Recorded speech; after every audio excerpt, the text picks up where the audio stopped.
Hello, my loves. Cassie here, lead goddess at Zendao. I'm going to be talking to you today about some ways to work with eggs for the spring equinox. I'm also going to open a little bit of a can of worms about the history of eggs and how they got associated with this season.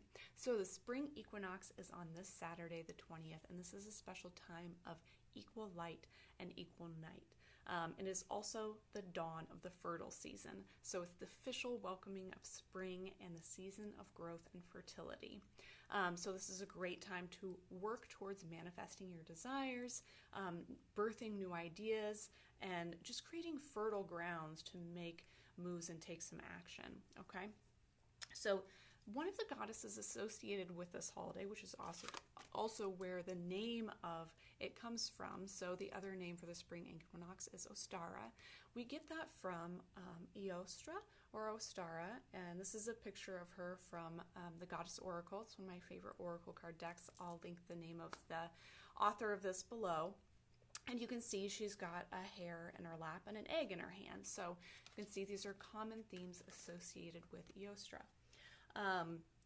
Now, like much of pagan and neo-pagan, Druid, Celtic history, those practices were shared and passed down orally. So much of it was lost to time, and we've really been put in a position where we have to form meaningful rituals for ourselves because we don't have quite as much written, documented history about some of the things that actually happened with our ancient spiritual practices in the area of England and Northern Europe.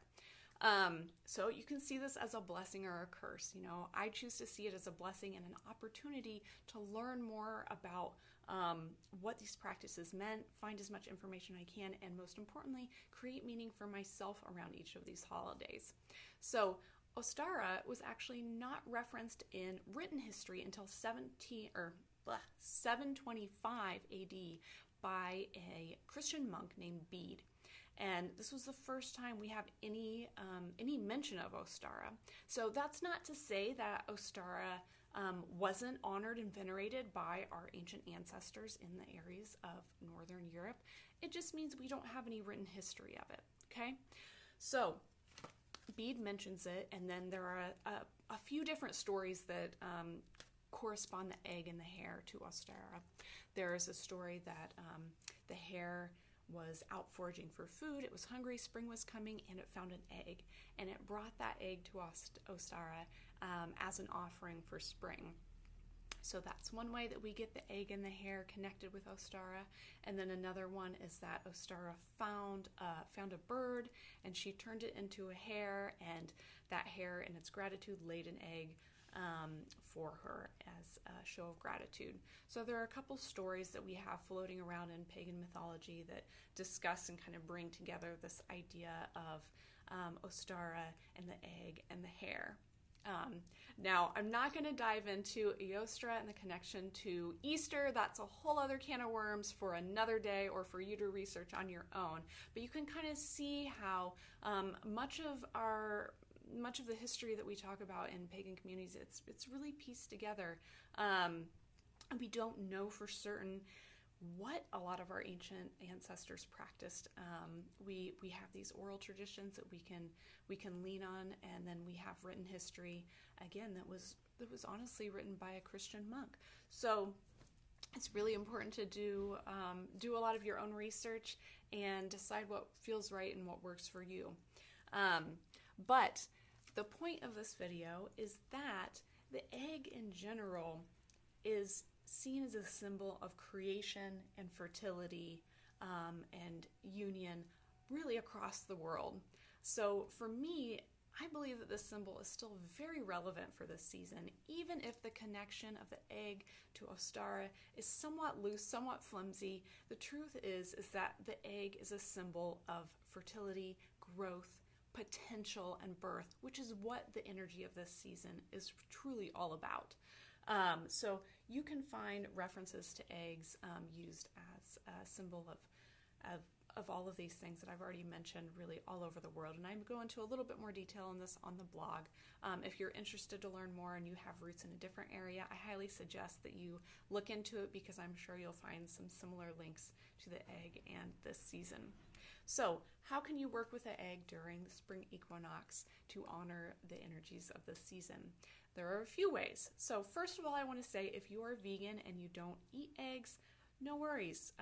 Obviously, you can work with a fake egg. You can work with a plastic egg, a paper egg, a wooden egg, all of which are pretty easy to come by at craft stores like Michael's. So that is an option, 100%. So much of the work I do in my magical practice and my spiritual practice, it's about intention. So you don't have to have a real egg to make any of this work. Now, the first suggestion, the first egg ritual I'm going to offer is to, of course, just eat or cook with eggs. So if you're a vegan, you can skip this one. But if you are not, you can do something as simple as cook with eggs, bake with eggs for the spring equinox to honor this symbol of creation and birth and fertility. My favorite way to work with eggs, as many of you know, I love creating a seasonal altar. So I've got some eggs featured on my altar just as a symbol and a reminder of the season of fertility and potential and creation, okay? So it can be as simple as putting some decorations in your home. If you'd like to take it a step further, some other things you can do. You can use a raw egg or a hard-boiled egg, and you can write any desires you have on it. You could put runes on it. The Berkano rune, one that I mentioned in my last post, is a great option.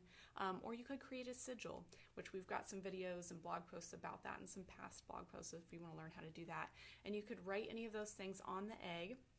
And you could do a couple of things after that. You can bury the egg in the ground. You could create a charm out of the egg as a reminder of your goals and desires. So if you want to create a charm out of the egg, you're going to need to blow out the contents. So you'll need to poke a hole in either end, use a straw to blow out the contents, and then you can run a string through it to have it as a charm and a reminder of your desires for the energy of this season. If you want to bury it in the earth, you can do that with a raw egg or a hard-boiled egg.